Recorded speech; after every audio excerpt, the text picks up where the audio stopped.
ध्यान में आया कि लोकसभा में हमारे हारने का कारण ये 3 पार्टियां नहीं थी, हमारे हारने का कारण एक चौथी पार्टी थी और that fourth party was fake narrative, जिसको हम जिस प्रकार से उसका मुकाबला से लोकसभा में एक अलग प्रकार का ट्रेंड तैयार किया गया जो देश के लिए ठीक नहीं है। इस ट्रेंड को तोड़ना पड़ेगा, ये डिविजिव पॉलिटिक्स को खत्म करना पड़ेगा और लोगों ने ग्रुप में टीम के साथ जब भी कोई लीडर बैठता है तो थोड़ी बहुत डांट भी पड़ती है कि ये ठीक नहीं हुआ, वो ठीक नहीं हुआ। पहले तो ये बताइए, ऐसी कोई सीटिंग हुई जिसमें आकलन किया गया? और वी ऑलवेज थॉट कि ये तो होता ही है, इससे क्या फर्क पड़ने वाला, अपने को तो लोग वोट देने ही वाले।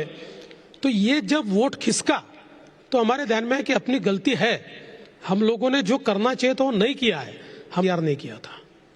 देखिए, ये श्रीमान राहुल गांधी ने जो भारत जोड़ो नाम का एक दुकान खोला था, इस दुकान में जो 100 तैयार किया लोगों के मन में कि देखिए ये भारत का लोकतंत्र समाप्त करने वाले हैं, भारत का आरक्षण समाप्त करने वाले हैं, और ये नैरेटिव चल गया। तो हमारे ध्यान में आया कि इस प्रकार की बात छोड़ दीजिए, चुनाव हारना जितना बड़ी बात नहीं होती है, लेकिन देश में अगर कोई एनआरकी तैयार करने की कोशिश कर रहा है और नेशनलिस्ट फोर्सेस अगर चुप बैठेंगे तो ये देश नहीं रहेगा, इसका संविधान नहीं रहेगा। इसके उस संविधान के अंदर पन्ने ही नहीं है, वो तो डायरी है, उसमें कुछ लिखा ही नहीं है। ये तो ध्यान में आ गया, उन्होंने संविधान बचाओ रैली रखी और गलती से संविधान भूल गए और मीडिया के हाथ में आ गया। जो ताकतें काम कर रही है उन ताकतों के सरगना आज राहुल गांधी है, ये बड़े दुख के साथ कहना पड़ता है।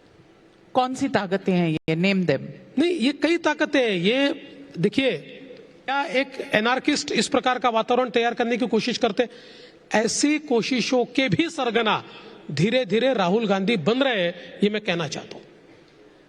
आपने कहा कुछ नेशनल स्वयंसेवक को, मैं संघ में काम नहीं करता, मैं बीजेपी में काम कर रहा हूं, तो इसलिए ऐसी कई संस्थाएं हैं जिन संस्थाओं में राष्ट्रीय विचारों के लिए लोग काम करते हैं।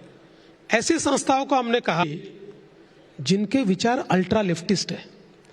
देखिए, मैं नाम नहीं लेना चाहूंगा, लेकिन अगर आप राहुल जी की टीम देखेंगे या उनकी कोर टीम देखेंगे, उनके सोचने की पद्धति देखें, एनआरकी लाने का प्रयास कर रहे हैं।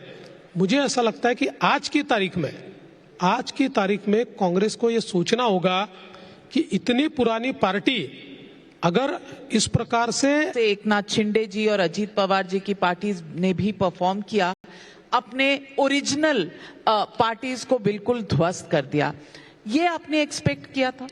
देखिए, इसको सब तरीके से डिविजिव पॉलिटिक्स करते हुए, अपीजमेंट की पॉलिटिक्स करते हुए और फेक नैरेटिव करते हुए दे अचीव्ड देयर बेस्ट। तो ये जो बचा हुआ %।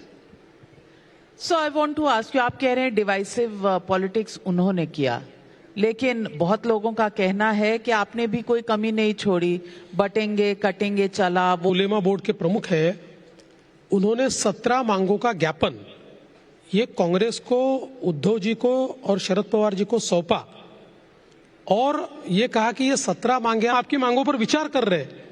और उसके बाद नोमानी ने एक वीडियो रिलीज किया जिसके अंदर उन्होंने कहा कि वोट जिहाद कीजिए, और उससे आगे बढ़कर उन्होंने कहा कि लोग, हमने वो बात कही और हमारे प्रधानमंत्री जी ने ये मंत्र दिया कि ये सोसाइटी को डिवाइड करके जीतना चाहते हैं, हम एक है तो सेफ है, और इस मंत्र ने काम किया।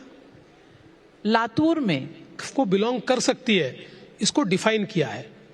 और मुझे लगता है कि जिस समय कांग्रेस की सरकार ने वक्फ का जो बिल तैयार किया, एक प्रकार से ये को ताक पर रखकर यह कानून तैयार किया गया है, और इसलिए बार बार सुप्रीम कोर्ट ने इसके ऊपर निर्णय दिए, और मैं तो राह देख रहा हूं कब हमारा देश की संसद इस कानून को निरस्त, उनको संरक्षण मिलेगा।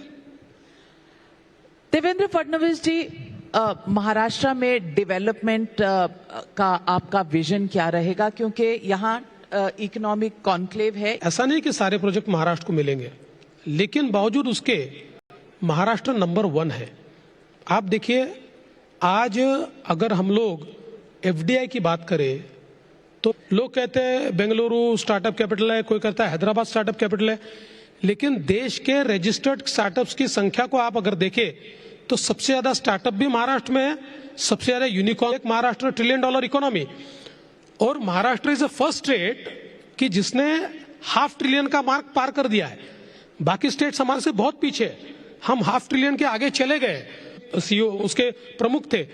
एक रोड मैप हमने तैयार किया है जिसमें कौन से क्षेत्र में निवेश होना चाहिए, कितना निवेश होना चाहिए, इंफ्रास्ट्रक्चर कैसा तैयार किया जाना चाहिए, डिजिटल इकोनॉमी कैसी नहीं करेगा, आपके इकोनॉमिक इंफ्रास्ट्रक्चर पर इम्पैक्ट नहीं करेगा। ये एक बड़ी डिबेट है, इस पर आपका क्या पोजीशन है? देखिए ये बोझ आता है, लेकिन महाराष्ट्र में हमने ये प्रयास किया है कि हम लोग कैपिटल इन्वेस्टमेंट के लिए अलग अलग इंस्ट्रूमेंट्स तैयार कर रहे हैं।